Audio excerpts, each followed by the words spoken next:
Today I spoke with my friend Angie, the author of the Jennifer Brown book series, a trilogy of books. And we got into where the characters come from, how she wrote the book, some dark places, and there's a very interesting conversation that Angie and I have where we're both laughing about something that had happened to us, and we were talking about that. And we also get into the writing style, how she writes, and what the books mean to her and her hopes and aspirations in that way. And as always, I hope you enjoy the episode. Please like, share, and subscribe and enjoy. Thank you very much.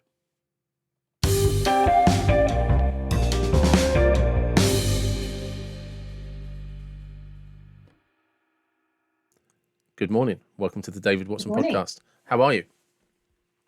Very well, thank you. Good. Very well. Excellent. And before we get into the actual podcast and talking about your books, how's Dottie? And please explain to everybody who Dottie is. Okay, Dottie's my mini dash hound, who's my friend and companion. And she's got this odd thing at the moment. It's called a phantom pregnancy, where she thinks she's pregnant, but she isn't. And apparently it affects small dogs like this. So she's a bit grumpy. So she's actually lying down next to me here. So if you hear her whimpering, it's my little dog. But all will be sorted and she'll be fine. Is she still feeling very cuddly? Oh, yes. But the problem is dogs are very clever and they soon get used to being picked up and cuddled. So she just thinks that she can whimper now and I'll pick her up, which I do most of the time. Yeah, they're cleverer than we think. Yeah. My dog Molly has me wrapped around her little paws. Yeah. And to be honest, I don't care. I love it.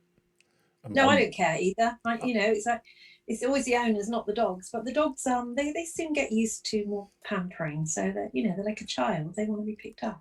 My sister and my niece came down today, and this morning to drop some stuff off to my mum, and Molly was straight away on her back with both of them rubbing her belly in different places, and you just it's the term "a dog's life" just couldn't be more apt, and she's just there like don't stop. I just deserve it. She is the definitely a L'Oreal girl, because you're worth it.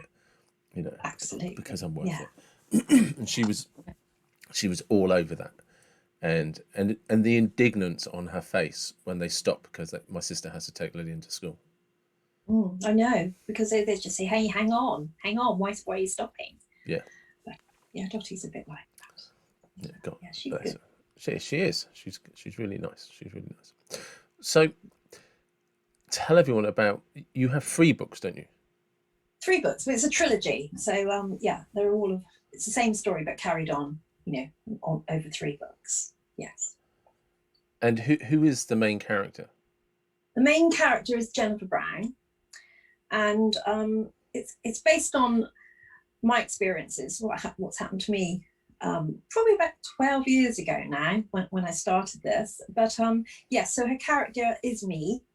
Obviously there's some embellishments and some poetic license, but most of the characters are based on people that I've come into contact with in my past. And it's a good fun book, good fun read. So when you say there's some poetic license, is this you've changed it to things that you wish had happened, or you just changed names? Obviously, I've changed the names and things, and I think all authors, if they're truthful, they base their characters on people you've known in the past. 100%. Yeah, but no, I wouldn't just change names. I would change quite a lot, but it's probably more their personalities, if that makes more sense, rather than the people, different personalities. And when you're writing humor, because my books are humorous, you have to write about people that have got sort of, quirky personalities. It's no good to write about nice people because that's boring. That's not funny. So you've got to write about some people. It's true as well. No one wants to read about nice people. No. So nice people aren't in it. But saying that, though, if anyone watches it, the not so nice people might think I've based it on them. But Anyway, we'll leave that one. Yeah, but but it's true, isn't it? 'Cause it's difficult when you're writing characters. Um, so like there's when I wrote my book, which is obviously completely different to yours, but there's still characters in it, Mm-hmm. and some of the characters, well, all of the characters are real people. I've changed all of the circumstances Yeah, in a yeah, weird way. But everything that is in that book is something that I've either witnessed personally or I know who it happened to. And exactly. yeah, and it's like they're funneled into a story, you know. And like you say, there's just this little tiny bit of poetic license where Mm, I've mm, decided who it happened to. absolutely. Yeah, I mean, gosh, I mean, I never intended, I didn't even think I was capable of writing a book, let alone three. But life changes, we change. I think we change every decade, we change, we become different people. Yeah, We evolve into different personalities. And so, what I thought I was capable of when I was 20, 30, I'm not going to go on too much, otherwise it'll make me ancient. But, yeah. Now you you're in just, your mid-30s. exactly. It's, we can do, you know, it's just determination and things happen in life. And sometimes the downside, when life's down, it gives us more drive to come back up and Yeah. see what we've got hidden that we haven't used yet. That's what I think. So how long had you wanted to write a book for? Not at all. 12 years ago, basically, quick recap. I was a secretary, had a decent job, decent relationship. So I thought, lived with somebody I thought I was going to be with forever. But he thought differently, obviously. So he found somebody else, basically. Sort of very emotional for me. I wasn't very good at coping with it. And a friend in the office one day suggested, well, why don't you go away and do a different job? Yeah, go away, get some space. And so I took a live-in job, which is pretty tricky. But every night I thought, well, you can't fail on this one. You're going to have to stay. You've given up your job or where you live, so you need to get on with it. And I did. But what I used to do was I'd go over to my apartment that came with the job. And every night I started to write down, first of all, sort of cathartically what had happened. Somebody suggested, oh, write it all down. It's good therapy. And I thought, yeah. So I started writing everything and I thought, God, that's miserable. That is so miserable. And then I thought, well, why don't you write some happy thoughts down? So the first thing I did, I wrote about a holiday I had in Spain with a girlfriend, which was awful, but very funny. And when I read it back, I thought, that's quite fun. And I thought, let's see what else I can think of. So I thought about being in the office and funny things that happen. Funny things have always happened to me because I'm your pretty, sort of ditzy person, really. But the more I wrote, the more I wanted to write more. And every night when I'd finished this job as cooking, cleaning, everything, I actually looked forward to going to my little apartment and writing something else. And it naturally formed a story. And then I thought, I'm just going to carry on. It took me probably a year and a half to write the first book. And I had no experience, nothing at all, but I just kept writing. And that's how the first book evolved. And then I did some research about how do you go about writing books. And I read somewhere that, if you've got a really good story and you think you can write on, make it into a series. And it was then I thought, well, I'm going to make it a trilogy. I had no idea how I was going to make it a trilogy, but it just kept me going. It kept me going. And that's the basis I started to write. How often do you think, because I've had this when people ask about books, is people just get tripped up by, well, I don't know, like, rather than just start the book and see where it goes, Mm-hmm. I haven't got it all figured out, so I don't start writing. But I mean, for me, I didn't write things like A to B to C to D. I just wrote incidents, snapshots, and I just put them in basic Word documents, and I put them in a file. And there was a kind of pattern where I knew I was going to start in the office and move on and everything. But no, I don't think you have to think, right, I've got to write the story from beginning to end.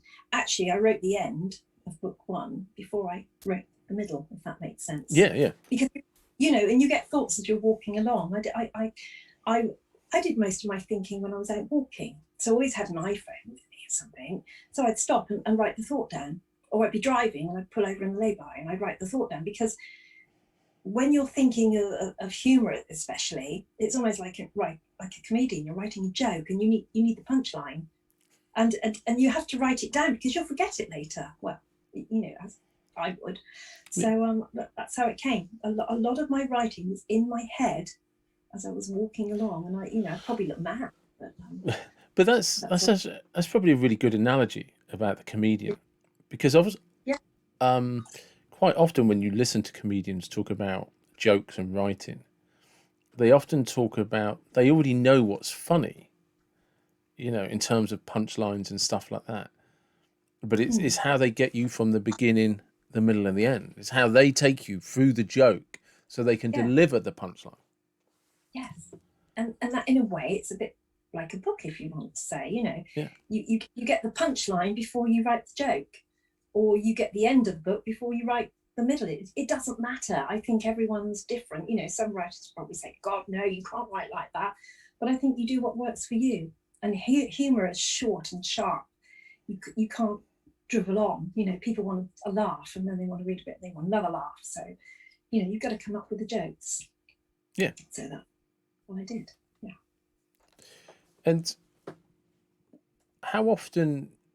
So initially, for the first book, you'd write every day after your job. So did that pattern follow when you left that job? I left that job and went to a temporary job. And yeah, I still carried on, but I probably put it down for a bit, because you've got to be a little bit settled, you know what you're doing. And then I took another job.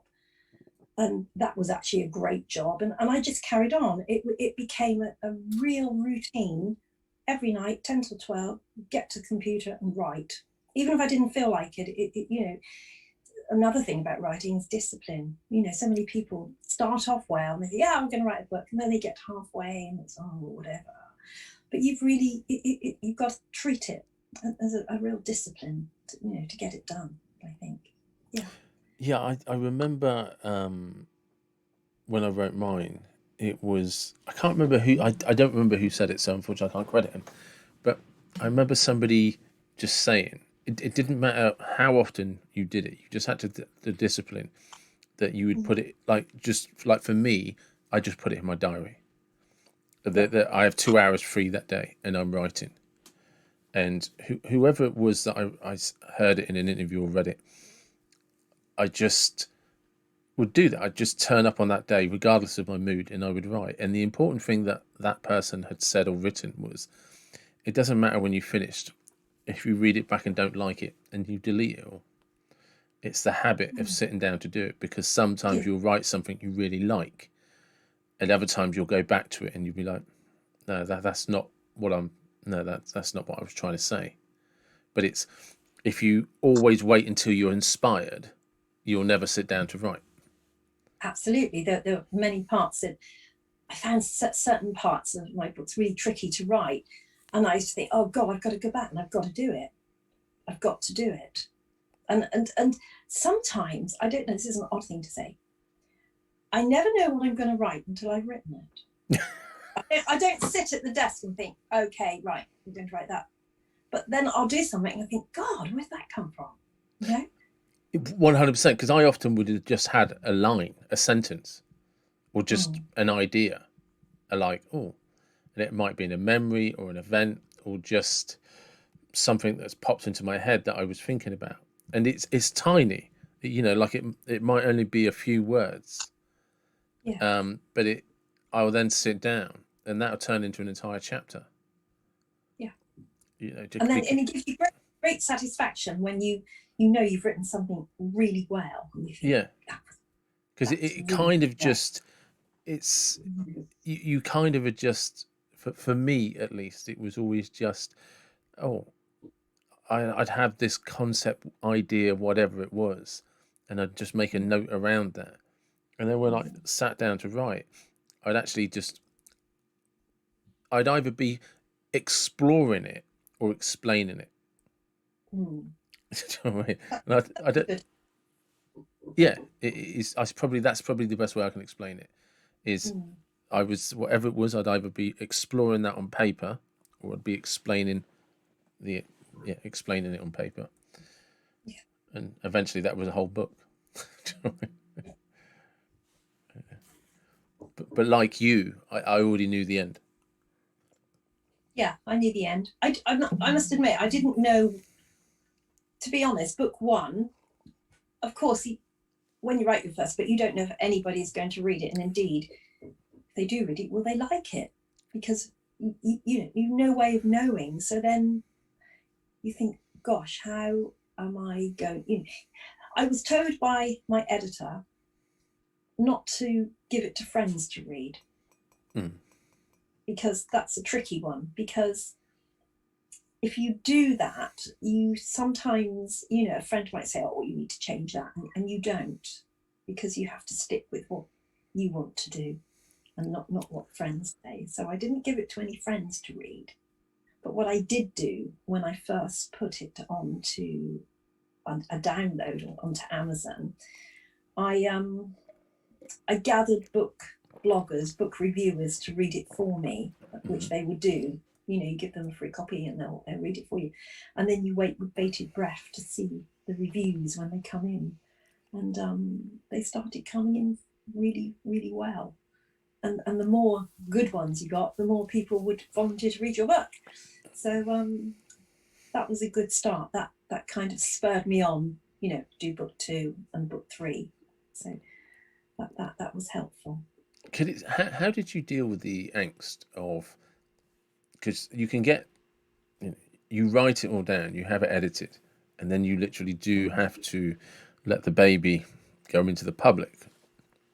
How was your Well, angst about that? I had my book. I have an editor who, sort of polished it for me. I think you've got to be pretty good if you don't do that, to do it on your own. So I knew it was for me, it was good. Yeah. Really, I knew it was good. But obviously I self-published. And then you have the stigma of self-published, it's a really hard one, but I think you just got to have the confidence and put it out there, because it's something you've worked on for so long. You've got to do it. And you take on, you are your own PR person, and so it's only as good as what you put in. You'll only get back what you put in. So because my genre is very fun and popular, it was an easy genre to share. Yeah. But yeah, so it's hard work. It's hard work. Even now, when I've got all 3 books, I do lots of shows and different county fairs and things, and but the feedback I get is amazing, and that makes it worthwhile. But were you not nervous at all about how it may be received? No, oddly not. No, that's an odd thing to say. It is.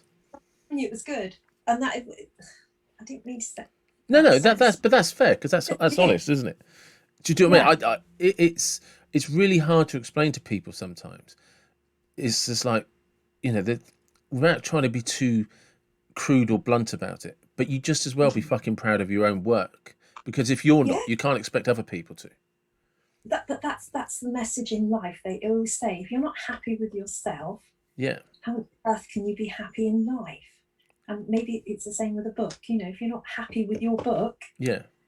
don't put it out there. But it's a yes, I would say that's a good example to say. So I couldn't do any more. It had to be as it was. And I know, I'm never going to be known. I'm never going to be a bestseller or anything. but I'm really happy and proud, and it's really helped my self-confidence. Yeah. And that's what my books are all about. They're all about coming back from down there, self-confidence, you know, relatable subjects, and hopefully inspire other women to get on with life. And also, if you're writing something with humour, that's what we all need. We all need some fun. We all need Yeah, a we laugh. do. Yeah, we do. Yeah. So, I Definitely. mean, you touched on something else as well, and we'll shout out to Riverside Publishing. And we'll shout them out because mainly they never do their own shout outs. They're quite lazy in that department. But the thing about self publishing, which is actually just for people to know, that's how you and I actually know each other, is through self publishing at Riverside Publishers. And it's probably a good opportunity to mention to people, like, yeah, once you've written the book, you then got to find a route to go down. You have to. I mean, the thing is with self-publishing, and I hear stories from people that have paid thousands and thousands, and it's not good. Riverside Publishing, they are such good guys. Help you through. They will get your cover. Not that I didn't need them to design my cover, but they're so helpful. But what people must realize is when you self-publish, you are your own. You're not just going to sell books. You know, you've got to go out and sell them yourself. They're not going to sell. No. You know, friends might buy them. You'll have a little blip at the beginning. Oh yeah, Angie's written a book, and friends, whatever. But then you think, oh God, I've got 2,000 books. What am I going to do? And you know, you've got to go out and do your own PR. But they're very, very, very helpful, lovely guys, Riverside. I'd recommend them for anybody that's thinking of publishing, like self-publishing. So, how did you go about doing your own PR? Doing my own PR. Again, it's a lot of research, really. I thought, right, so, okay, how am I going to do this? A lot of people pay. Thing is with PR, if you pay for it, you don't really know whether it's working, and it can be an expensive program. You know, I thought, right, now, where have I seen people sell books, apart from bookshops? To be quite honest, bookshops are your worst nightmare. You don't want to be in a bookshop. I know that sounds really silly, but then you're competing against thousands of others. And I'm in a few independent bookshops, and they don't sell because I'm on a shelf with so many others. So for my genre, you've got to think, who am I targeting my book at? Ladies. Where do ladies go? Right. They go to craft shows. They go to the country fairs where you have craft marquees. They go to cafes where you have little boutique shops attached and things. I.e., in Salisbury, we have a place called Fisherton Mill, which is full of arts and crafts and things. So you've actually got to go in as your own salesperson and say, "Hi, would you sell my book?" Whatever. But to do that, then you need to build up a little bit of a CV with it, and say, and sort of say, right, these are my reviews, and it's good fun, and you have to give away quite a few, to be honest. You've got to say, would you like to take one and read it? Again, it's like, oh, will they like it? And then you go back next couple of weeks. Did you like? Oh, I loved your book, Angie. Yes, we'll take them. So it is that's, and you gradually build it up. And Riverside. There is a lovely lady now that does PR, who's a friend of mine, and she helps me. And she actually got me a signing in Waterstones, which is, if you're going to get a book signing, that's the shop you want to sign in, Yeah. And I think, wow, me signing my books in Waterstones, gosh. So, you only get out what you put in, but you've got to start from the bottom, I mean, I hate to say it, Amazon and social media, massive. I'm not really into social media that much, but Facebook, a lot of sales on Facebook. Twitter gets you contacts, gets you in touch, So, and you've got to put the time in on these. You really, really, if you're going to take on your own PR, you've got to do it. And didn't you have a schedule around? If I remember from a very old conversation that you and I had a couple of years ago, didn't you have a schedule around things like Twitter and stuff? What do you mean It wasn't. It schedule? wasn't just random. You would just like sit down for an hour a day or 2 hours a day at the same time or something, and just Mm. get involved in Twitter. And Well, Twitter, I knew nothing about. I just heard of it. So yeah, the thing is with Twitter, it's all I don't know. It's all about followers and things, you know. But you've got to sort of be good at your own graphics. I mean, you know, if you're going online, then you've got to be creative with your posts and you know think of slogans and things. It's all about getting noticed. Twitter. Somebody told me it depends what time of the day you tweet. So you think, okay, you need to tweet out when people are commuting to work.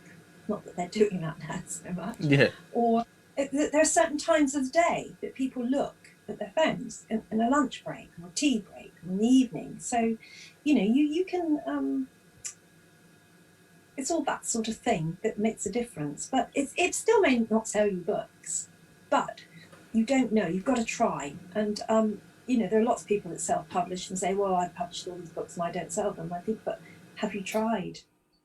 yeah. Have you been there? Book a little, you know, book a little country, you know, a little slot somewhere in a fair. Put your books on a table. It may be soul destroying. You may not sell them, but you've got to try. Surely, if you're self-publishing, you order a vast amount of books, you intend to sell them, but you have to go out and promote them yourself if you're self-published. Can I just go back to something you were saying to do with your research? How? Because you did mention at the beginning when you were saying that you thought about who your book was for and where they might be. But how did you break that down? What the ladies who might buy my book? Well, it's not just ladies, but is that what you mean? Yeah, Is that because I think one of the hardest things for people to understand when and it doesn't matter what you're trying to market, it's mm-hmm. one is, and people talk about this all the time, is, oh, you got to identify your market, right? And that really means talking about who your market may or may not be. And then once you've Yeah. identified that, it's where are they Mm. and how do you get them to see who you are? So how did you identify who your market was? Well, my book is about sort of middle-aged lady, you know. So there you go. Straight away, my book, although a lot of men do read it, it's kind of thought more of the ladies. And you think, well, as I'm looking at my age, younger ladies as well, where would I buy a book? Would I go probably in the supermarket? But you know, unless you're published and you've got a deal, forget it. So again, if you go out socially, I worked out where I've seen places where they sell books and things, and you know, you've got to think out the box. Whatever genre your book is, you've got to think out the box as where you can sell it. Mine's an easy genre. It's women's fiction. It's easy. It's the biggest one going, you know. So mine would work anywhere really. But if you've got a subject that isn't so easy, you've got to think, well, where would that go? For instance, oh gosh, I can't think of it. Say your book, David. You've got to think that niche, Yeah. where who's going to read it, and where would you go to promote it? So because yours is more to do sort of with mental health, am I right? That sort of thing. Mine crosses across because mine, Yeah. it is a book based on, well, I mean, I may as well say it's a book about a guy who kills himself. It's about suicide, but it's about the Exactly. reincarnation of the soul.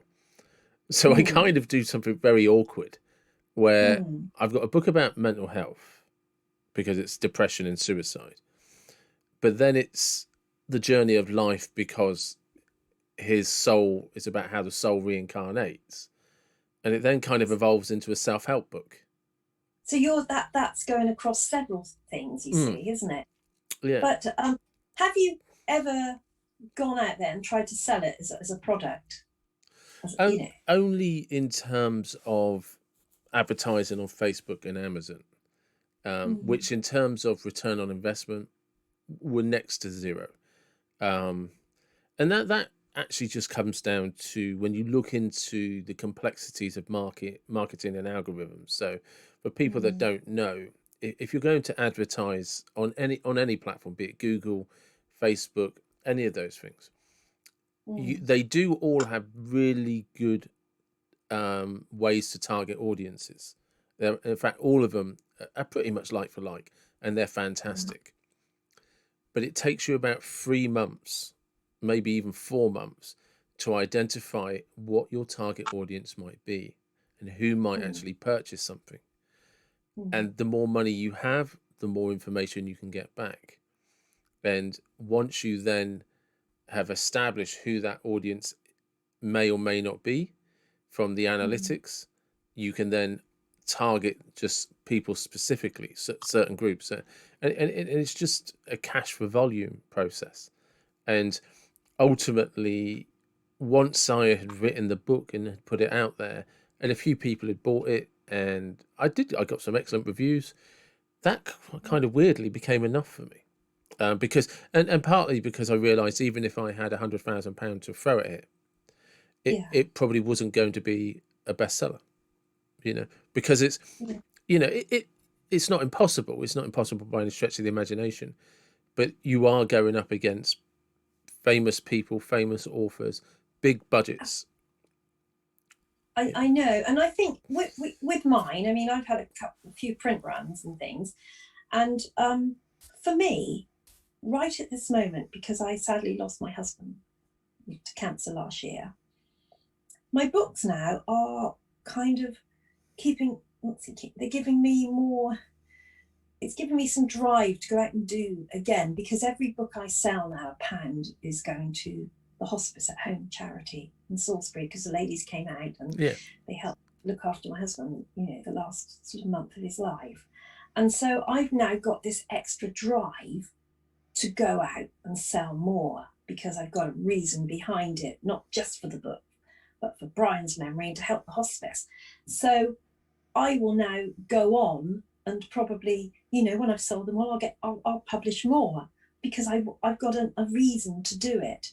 Had that not happened, I might have, not sort of been, so I wanted to get book 3 out and do the trilogy, do a huge sort of push when I've done the end book. And actually now people are actually, oddly enough, buying 3 together. So they're buying the whole story, which works, because I've just done a show last weekend, and 8 out of 10 people are buying 3 books and not 1. So it works. The theory works.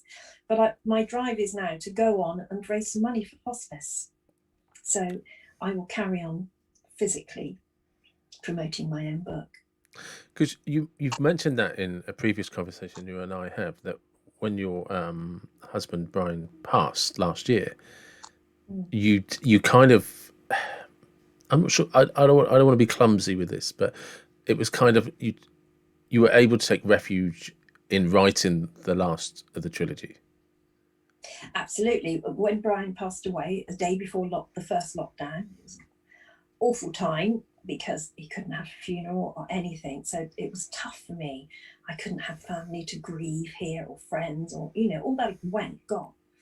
So I was halfway through the 3rd book, and writing humour when you're grieving isn't great, but oddly enough, you find humour in the darkest places sometimes. So it again, that made me think, right, finish this book, get this book finished. And so I did. And it kind of distracted the grief sometimes, and the loneliness that I had, just being alone. So it really made me finish and put a lot of emotion into the last book. So writing can help in many ways. And now again, Riverside have published it for me, and I've got the trilogy, and I'll just carry on with them, I think, because of all we never know what's going to bring us, twists and turns. Yeah, it is. Yeah, it's funny, and not funny, always, the way that you get chucked curveballs that you're supposed to dodge, and you're like, oh, you do. And my books are all about curveballs. My books are all about curveballs, but knowing you can come out, you can still smile, and you'll come out. You'll come out of them. Where does that faith come from? That faith? Yeah. I don't know. I've always been a very happy, outgoing person, always. Possibly a bit of a mask. I grew up in Somerset, quite a shy girl, bullied at school a lot. And when I was about 14, I remember there was an end of term production, can't remember the name of it, drama production. And the English teacher put me in a comical role. And looking back now, I think she did right, but I got on stage and I realised I could make people laugh, which is really relevant, to my books. And I thought, gosh, and that gave me this kind of, I could make people laugh. Suddenly I became popular. It was my survival mechanism. Yeah. And I think all in my life, I've managed to make people laugh or smile, probably as I ended up as a secretary, so I was smiling, front of house, that sort of thing. But that's me. I've always been a sort of that's where my, oh gosh, my deep roots are, yeah. But starting off very insecure with myself, very no confidence. And suddenly, as I grew older, my confidence came up.